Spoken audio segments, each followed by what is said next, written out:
Quiero que oremos un momento y le demos gracias a Dios. Señor, gracias por este tiempo maravilloso que tú has preparado, Señor. Gracias, Señor, por tu inmenso amor y por tu sacrificio en la cruz. Señor, dispón nuestro corazón y nuestra mente para recibir tu palabra. Abre nuestro entendimiento, toca nuestros corazones y pedimos al Espíritu Santo que nos ayude a hacer testimonio y a vivir su palabra en nuestras vidas. En el nombre de Jesús, amén y amén. Gloria a Dios. En estos días, esta semana, me encontraba en la casa de unos amigos en la noche haciendo el discipulado y estábamos ahí estudiando la palabra cuando de pronto ella dijo: pastor, ¿se quiere tomar un teterito?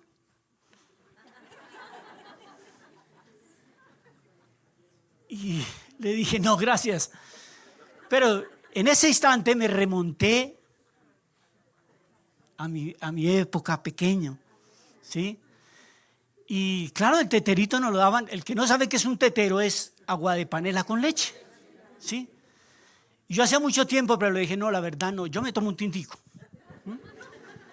Pero me remonté al tiempo atrás, en ese proceso de pequeño, cuando depende uno primero de la leche materna, después viene el teterito, ¿sí? Después ya viene la comida más sólida, después ya vienen los frijoles con chicharrón y todas esas cosas. Pero son procesos y no nos podemos quedar en uno o en el otro. Y me dio mucha alegría ver cómo ellos compartían su teterito. En mi casa también les gusta el teterito, pero a mí sí no. Ya pasé por esa época. Y esto me llevaba al título de la palabra del día de hoy. La palabra la he titulado Unidad y Madurez. Y para eso fui a la carta de Efesios, y Éfeso fue la ciudad más importante del oeste de Asia Menor. Ahora es Turquía. Tenía un puerto que desembocaba en el mar Egeo.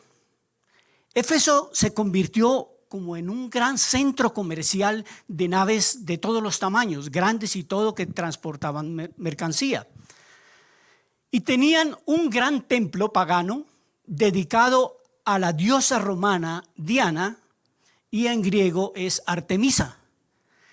Dicen que este templo era tan espectacular que formaba parte de las 7 maravillas del mundo antiguo. Y después llega Pablo a esta ciudad. Todo el mundo tenía que ver con el templo de Artemisa, y Pablo llega aquí como uno más, un desconocido, a compartir de la palabra de Dios.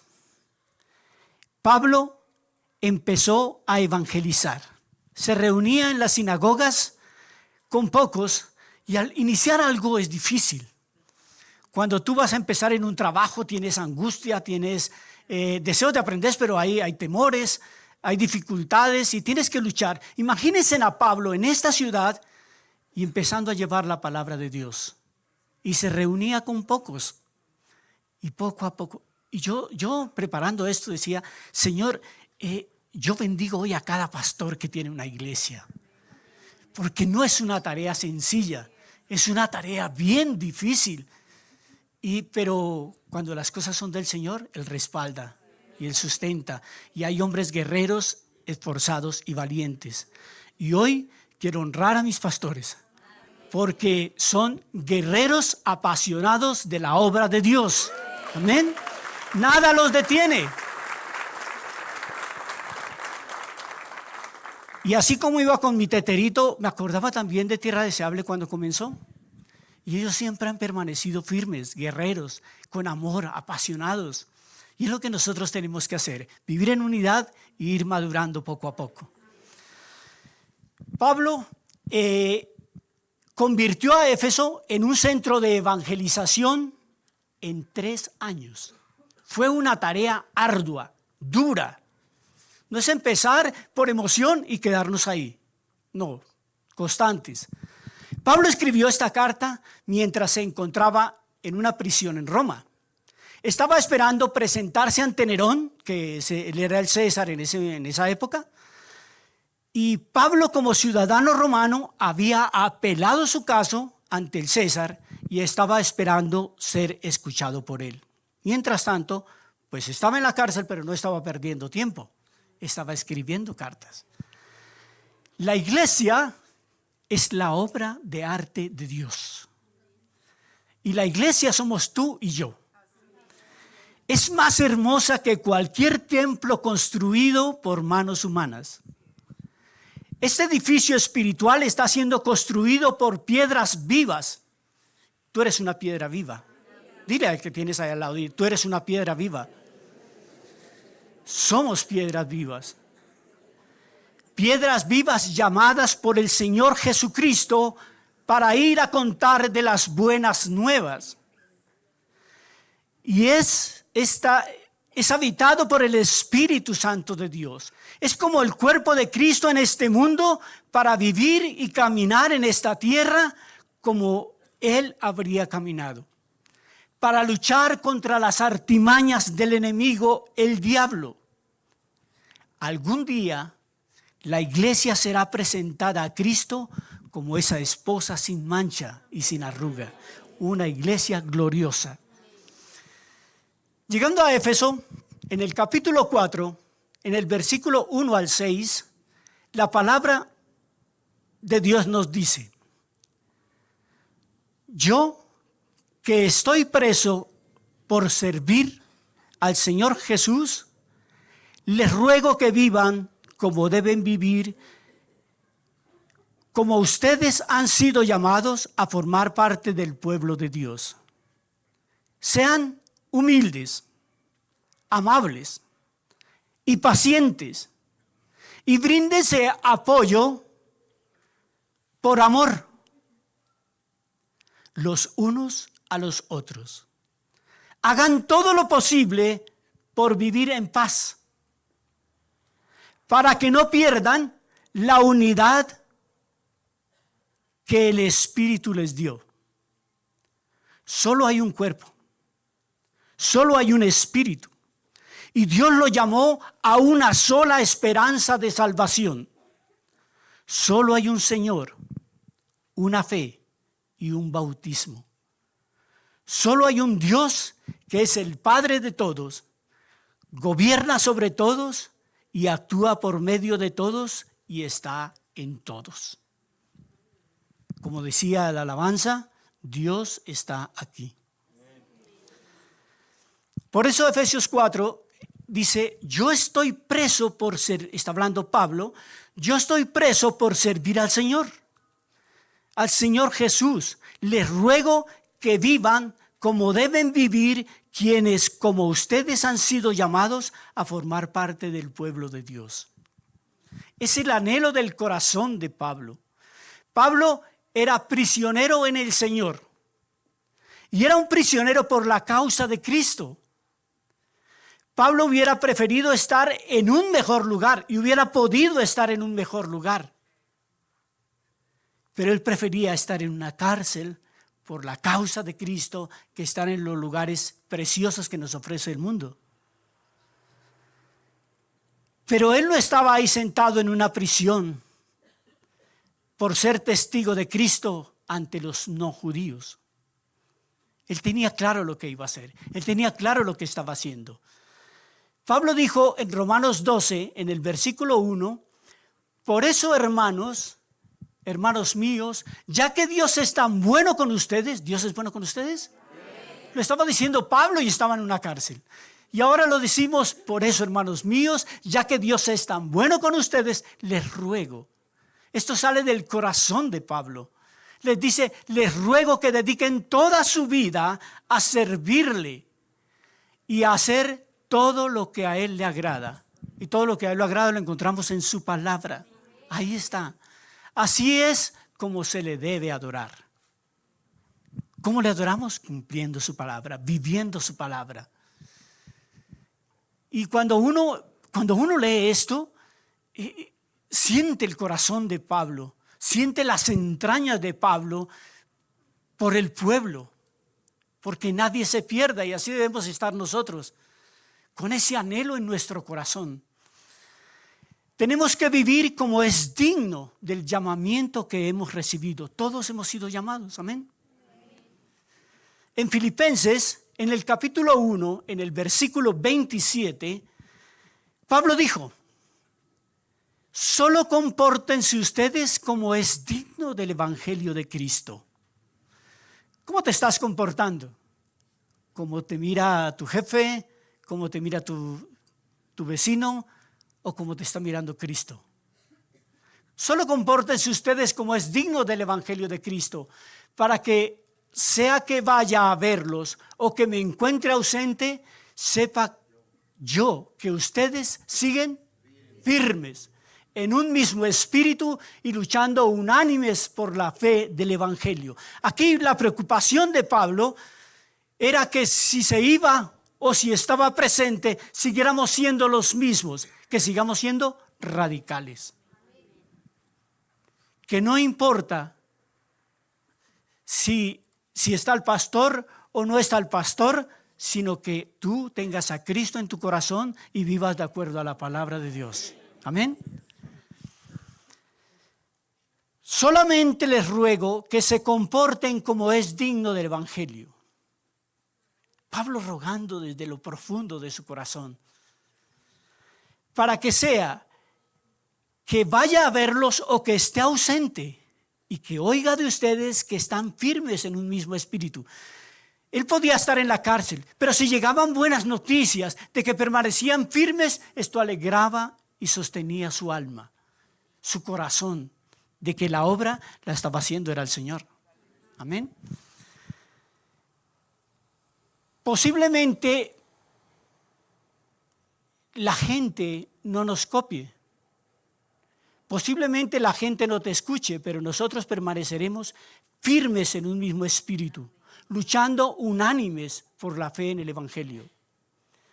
En Colosenses 1, en el versículo 10, escribió el apóstol Pablo: para que vivan como es digno del Señor. Es decir, siempre haciendo todo lo que a Él le agrada, produciendo los frutos de toda buena obra y creciendo en el conocimiento de Dios. Así que Pablo nos rogó que viviéramos una vida digna del evangelio. A veces nos desgastamos tanto tratando de vivir una vida y no conseguimos vivir una vida digna. Porque si no es a través del evangelio, viviremos errantes en la oscuridad, tropezando cada día.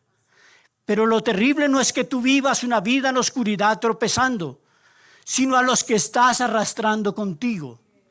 Y ahí llevas a tus hijos, ahí llevas tu familia. Entonces nosotros tenemos que vivir. Por eso ese ruego de Pablo.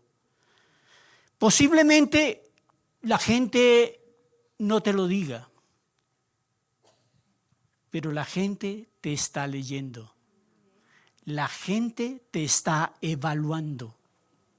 Tú dirás: no, tu esposa te evalúa todos los días.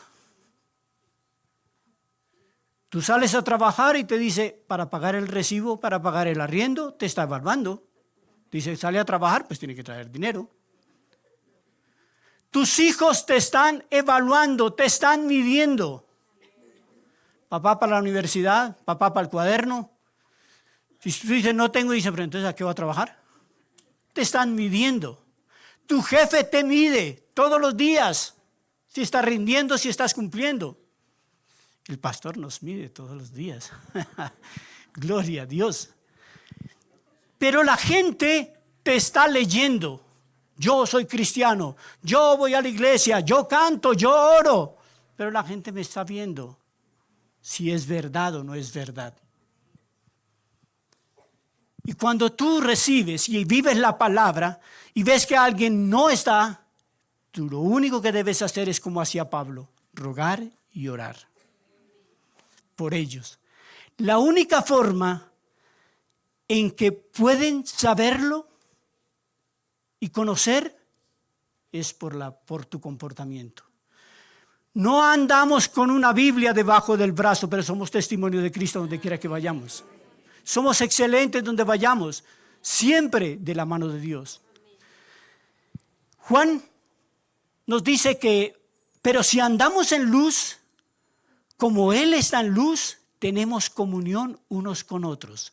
Comunión, unidad, unos con otros. Y la sangre de Jesucristo, su Hijo, nos limpia de todo pecado. Andar en la luz quiere decir vivir a la luz de la palabra de Dios. Es a la luz de la palabra de Dios que podemos vivir en luz.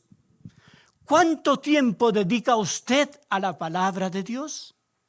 Tenemos un corazón grande, tenemos unos labios grandísimos para decir cristiano, la palabra. Pero ¿cuánto tiempo estás tú realmente en la palabra? Cada cuánto escudriñas la palabra, pero cada cuánto la aplicas en tu corazón y en tu vida y en tu familia. ¿Sabías tú que si tú tienes hijos, ellos saben cuánto tiempo pasas tú escudriñando las Escrituras? ¿Sabes tú cuánto tiempo tu señora ora para que tú vayas y escudriñes las Escrituras? ¿Cuántas veces sus vecinos quieren hablar contigo por tu testimonio? De pronto no te lo dicen, pero dicen, yo quiero ser como él. Yo quiero ser como ellos, yo quiero ser como esa familia, yo quiero ser como esa pareja porque algo tienen y es la luz de Cristo en su corazón.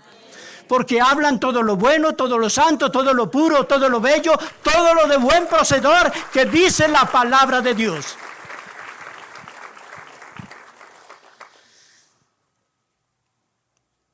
El mundo nos está leyendo y somos Biblias, somos teas ardiendo en el mundo.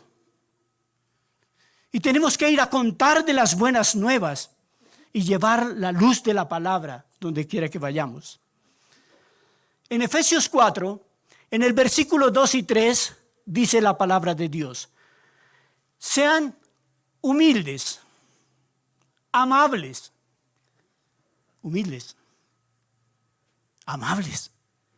pacientes. Bríndense apoyo por amor los unos a los otros. Hagan todo lo posible por vivir en paz para que no pierdan la unidad que el Espíritu les dio. Parece sencillo. Ve uno estas palabras y como que sigue derecho, ¿no? Pero cuando tú te detienes y te hablan de humildad, empiezan las cosas a complicarse. La humildad es lo opuesto al orgullo. Al leer la historia del apóstol Pablo, vemos que él actuó con humildad. Pero el mayor ejemplo de humildad es Jesucristo. ¿Cuántos quisiéramos tener esa humildad? Hay una historia que dice que en cierta ocasión un joven estudiante era un estudiante muy brillante y era muy versado en la palabra y era el mejor. Entonces lo invitaron a predicar a una iglesia. Y él se puso feliz, estaba todo orgulloso, se compró su mejor traje, la familia fue a escucharlo. Él nunca había predicado en ninguna iglesia, no tenía experiencia en el púlpito. Era un joven muy inteligente y era el mejor de su clase. Pero cuando puso el primer pie en la tarima y vio la gente, entró en pánico. Se choqueó, como decimos nosotros. ¿Sí? Se llenó de temor de hablar en público. Se le olvidó todo el mensaje. Porque la mayoría lo tenía grabado de memoria. Y en medio de susto y del pánico, empezó a balbucear el mensaje y empezó a llevarlo. A tropezones y todo, pero terminó. Cuando él se terminó, se bajó cabizbajo. Y una anciana que se encontraba en la iglesia se acercó al terminar la reunión y le dijo: joven, yo estaba observando esta mañana y me gustaría decirle que si usted hubiera subido al púlpito en la forma en que se bajó de él, entonces habría bajado de él de la forma en que subió. Él había subido al púlpito con mucho orgullo, pero había bajado con mucha humildad. Manejar la humildad es algo que debemos tener nosotros en nuestro corazón, porque la humildad trae consigo el amor. La humildad es una especie de buque de insignia de las virtudes cristianas. El apóstol Pablo en Filipenses 2, versículo 3, dijo: nada hagáis por rivalidad o por vanagloria, antes bien, con humildad, estimando cada uno a los demás como superiores a sí mismo. Si esto lo escucha el mundo, y si esto lo escucha en una empresa, dirán: no, pero están locos. Tú tienes que pasar por encima de todo el mundo, ¿cierto? Pero Jesús nos enseñó todo lo contrario. Con humildad y poder ver a las personas como superiores a uno. Impulsarlos, que siempre lleguen a donde deben llegar. El Señor Jesucristo se caracterizó por su humildad. Y Él dijo en Mateo 11, en el versículo 29, llevad mi yugo sobre vosotros y aprended de mí, que soy manso y humilde de corazón. ¡Ja! ¡Qué bendición! Hay muchos que están llenos de orgullo. Bueno, yo no sé, ahí es para reflexionar ya cada uno. Hay muchos que son orgullosos por su raza. Otros que son orgullosos por su origen, por su posición. Otros por el dinero que tienen. Otros por su apariencia. Hay muchos motivos para estar llenos de orgullo. Necesitamos permitir que el Espíritu Santo nos controle para poder andar en humildad. La humildad trae paz. La humildad trae gozo. Trae tranquilidad. Además de humildad, el apóstol Pablo nos habla de mansedumbre. La mansedumbre es una virtud cristiana que se refiere a la humildad y dulzura en el comportamiento hacia los demás. La Biblia describe la mansedumbre como una cualidad necesaria para los seguidores de Cristo. Es un atributo. O sea, amabilidad y benignidad de carácter. No significa debilidad como el mundo lo quiere mostrar. Que si tú eres mansedumbre, entonces te dicen menso, ¿no? No es así. No significa eso. Moisés, cuando descendió del monte Sinaí, quebró las tablas de piedra. Y escuchando lo que le dijo a su hermano Aarón y a los israelitas, no calificaría para la actitud de mansedumbre o de benignidad. Pero Dios así lo consideró.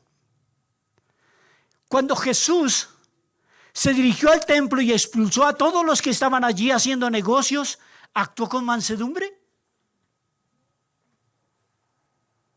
Por supuesto que sí. Porque mansedumbre no es ser menos o ser menso, como dicen. Es tener carácter. Tener mansedumbre no quiere decir que no tenga autoridad o que no tenga carácter. Y Jesús lo hizo.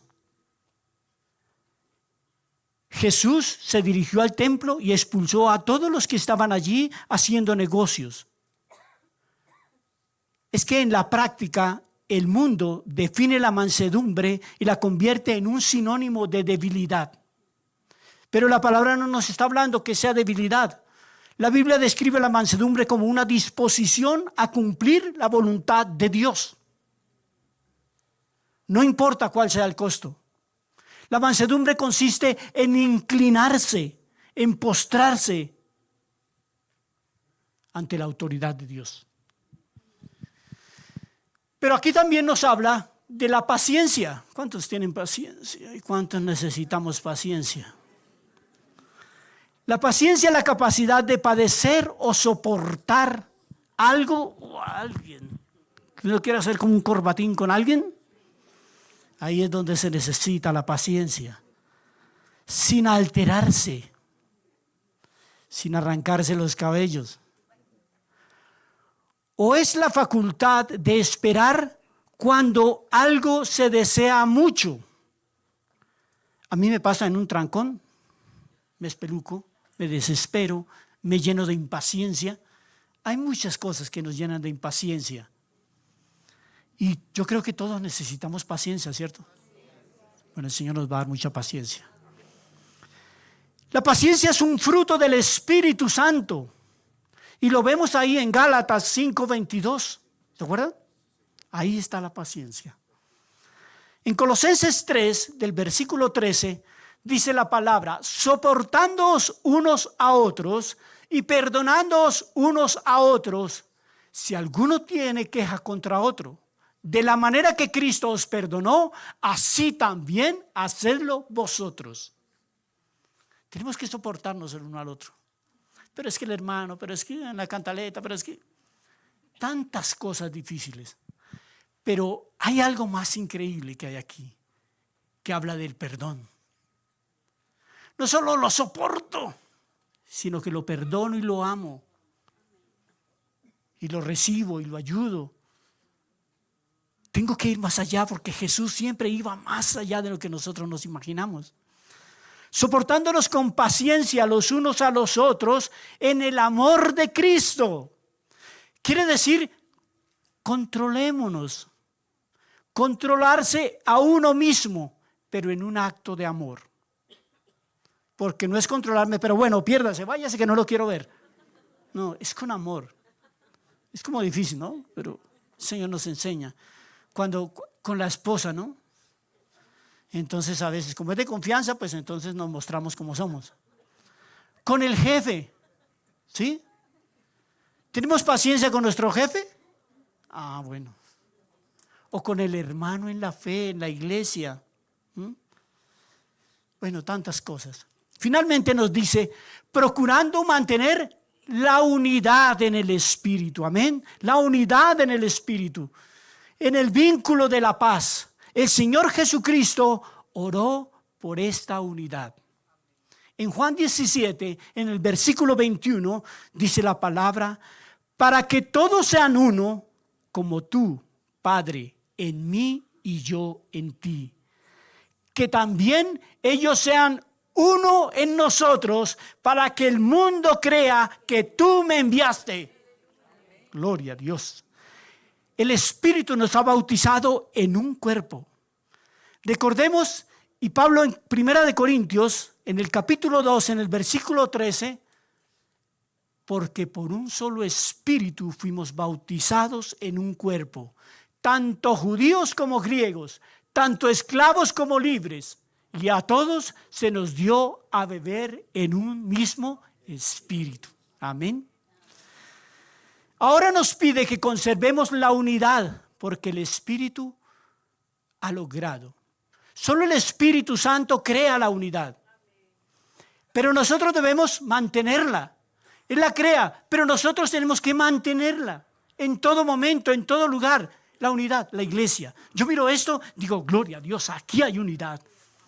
Aquí estamos en torno a Cristo, a su palabra. Pero todos los creyentes en Cristo Jesús pertenecen a un cuerpo. Y tendríamos que ser conscientes de que somos uno en Cristo. Somos uno en Cristo. Y llegando ahí al versículo 4 y 6 dice, solo hay un solo cuerpo. Solo hay un espíritu. Y Dios los llamó a una sola esperanza de salvación. Solo hay un Señor, una fe y un bautismo. Solo hay un Dios que es el Padre de todos, gobierna sobre todos y actúa por medio de todos y está en todos.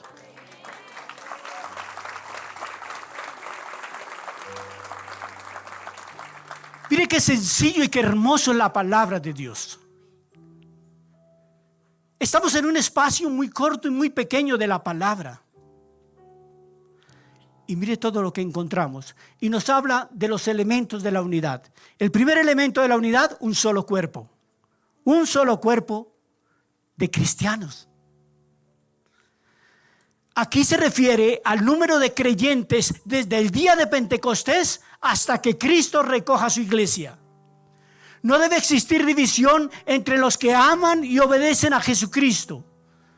Todo aquel que ama al Padre y pone fe en Jesucristo, ama a su prójimo como se ama a sí mismo. Ese ser pertenece a ese cuerpo de Cristo. Ese cuerpo de cristianos tiene que creer, escudriñar y entender la palabra de Dios, ya que fue revelación del Espíritu para que todos los que buscan esa verdad. Jesús es el camino, la verdad y la vida. Nadie viene al Padre sino por mí, dijo Jesús. Jesús nunca vino a inaugurar religiones. Jesús nunca vino a dividirnos. Vino a anunciarnos el reino de Dios y vino a pagar el rescate por nuestros pecados con el sacrificio de su sangre y a darnos vida eterna. Un solo cuerpo. Y nos dice, un solo espíritu. Se refiere al Espíritu Santo que bautiza a cada uno en el cuerpo de Cristo. La obra del Espíritu consiste en unir a los creyentes en Cristo. Esta es la unidad que nos pide que conservemos. 3. Una misma esperanza o un mismo llamamiento. Se refiere a la meta, al objetivo colocado frente a los creyentes. Seremos recogidos de este mundo para ser llevados a la presencia del Señor. Por eso en Tito 2 dice, lo llamaban la esperanza bienaventurada. Una sola esperanza de salvación. Y el 4, un solo Señor, el Señor Jesucristo, su señorío sobre los creyentes, crea y convierte en realidad la unidad de la iglesia. Un solo Señor, el gran Hijo de Dios, Jesús el Mesías, el ungido, el escogido por Dios Padre, para que sea nuestro Rey de Reyes y nuestro Señor de Señores. 5, una sola fe. El cuerpo de la verdad, llamado en Hechos, la doctrina de los apóstoles, en Hechos 2. Cuando esta es negada, se producen divisiones. Tiene que haber una base, tiene que haber un fundamento sólido para que se produzca la unión en los creyentes. Una sola fe en que Dios amó tanto al mundo que dio a su Hijo unigénito como una ofrenda por el pecado de los hombres. 6, un solo bautismo. Es el bautismo del Espíritu Santo. Ese es el verdadero bautismo. El bautismo ritual que se hace, que tiene lugar con agua. El bautismo en agua es el símbolo del bautismo verdadero, el del Espíritu Santo, por el cual todos los creyentes se convierten en unidad y son hechos uno en Cristo. Como conscientes de que somos pecadores y que estamos muy arrepentidos, para luego ser bautizados para recibir al Espíritu Santo como nuestro guía, como nuestro protector, como nuestro instructor, como nuestro consolador. Y finalmente, un solo Dios, un Padre de todos. La paternidad de Dios en cuanto a los creyentes, ya que solo hay un Padre. Él no es el Padre de los no creyentes. No es el Padre de los no creyentes. El carácter de hijos se recibe solo por medio de Cristo. La unidad de los creyentes produce una marcada diferencia entre los creyentes y los que no son creyentes. Ese es el Padre de todos aquellos que le pertenecen porque han sido regenerados. Solo hay un Dios, que es el Padre de todos, gobierna sobre todos y actúa por medio de todos y está en todos. Inclina tu rostro. Oh Padre, gracias Señor. Gracias por este tiempo maravilloso, Dios. Nos hablas hoy, Señor, de unidad y madurez. Hoy te pedimos, Señor, esa unidad de Cristo en mi corazón. El poder ser uno contigo, Señor. El poder estar en unidad en mi iglesia, compartir con mis hermanos, recibir, poderte alabar, bendecirte, exaltarte y aceptar ese cambio y esa transformación que tú quieres para mi vida, Dios. Señor, enséñame a madurar a través de tu palabra. Dame, Señor, la fortaleza para ir a escudriñar cada día tu palabra, aprender cada día más de ti. Quiero cambiar. Necesito que me ayudes, me des ese carácter de Cristo. Enséñame a ser humilde en todas mis situaciones, con mi esposa, con mis hijos, en mi trabajo, en mi iglesia, donde quiera que vaya, que mi corazón sienta la necesidad de amar a mi hermano, de amar al otro, que sienta el anhelo de ir a compartir su palabra, porque yo soy un privilegiado, porque tú me has escogido y conozco tu palabra y no quiero que otros anden ciegos, sino que vengan a la luz. Úsame, Señor, como instrumento. Hazme humilde, amable, lléname de paciencia, Señor, que porque mi hijo está pequeño no tengo la paciencia para hablarle de Cristo, que porque mi abuelo ya está muy avanzado en edad y no tengo la paciencia para contarle de Cristo, que lo espera una vida nueva en la presencia de Jesús. Señor, hazme ese instrumento para que mi corazón rebose de gozo llevando tu palabra, para que nosotros podamos brindar el apoyo a otros. Espíritu Santo, coloca en mí las personas que necesitan que yo les hable. No sé quién sea, pero nos va a sorprender. Y tú abrirás tus labios, porque tú eres una piedra viva, tú eres luz, tú eres la sal del mundo. Y vas a ir a contar de las buenas nuevas con ese gozo y esa alegría. Señor, enséñanos a vivir en paz. Tú dijiste: la paz os dejo, mi paz os doy. Necesitamos de tu paz, Señor. Llena de paz mi vida como sacerdote del hogar. Llena de paz, Señor, estas mujeres virtuosas, Señor, que a veces viven desesperadas, afanadas, cargadas, trabajadas, Señor. Llénalas de la paz tuya, Señor. A nuestros hijos, llénalos de paz, Señor. Quita toda ansiedad, Señor. Quita de ellos, Señor, todo temor, toda angustia. Que la paz de Cristo sea sobre ellos.